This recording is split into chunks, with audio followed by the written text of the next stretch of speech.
Donald Trump इस समय दुनिया के कई देशों पर टैरिफ लगा रहे हैं। हाल ही में उन्होंने यूरोप पर 30% टैरिफ लगाने का ऐलान किया था।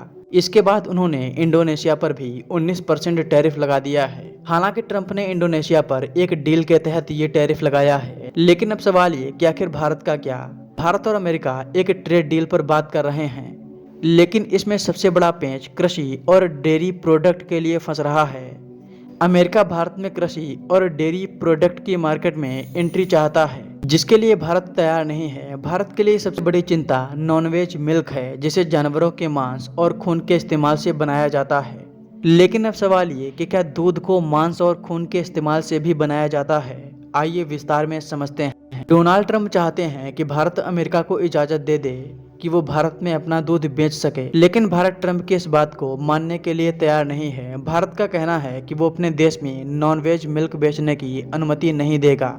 अगर आप नॉनवेज मिल्क के बारे में नहीं जानते तो आपको बता दें कि भारत में जो दूध मिलता है वो गाय और भैंसों से आता है, और इन गाय और भैंसों को घास और हरा चारा खिलाया जाता है। वहीं अमेरिका में बड़ी संख्या में गाय और भैंसों को मांस और खून वाला चारा दिया जाता है। अमेरिका में गायों का वजन बढ़ाने के लिए उन्हें मांस और खून वाला चारा दिया जाता है। इस चारे में सुअर, चिकन, घोड़े और कुत्ते का मांस होता है। गाय और भैंसों को प्रोटीन के लिए उन्हें सुअर और घोड़े का खून भी दिया जाता है। इस तरह के खाने से जानवर ज़्यादा दूध देते हैं, जिससे पशुओं के मालिक को काफ़ी फायदा होता है। इसी खाने को ब्लड मील बोलते हैं।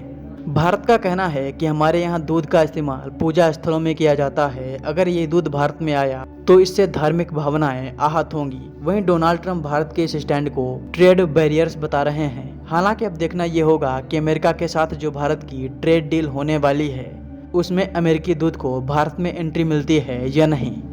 दोस्तों, आपका क्या कहना है कि क्या अमेरिका के दूध को भारत में एंट्री मिलनी चाहिए या नहीं? इसका जवाब आप कमेंट बॉक्स में दीजिए। मैं जानना चाहता हूं कि भारत के लोगों का इस पर क्या कहना है।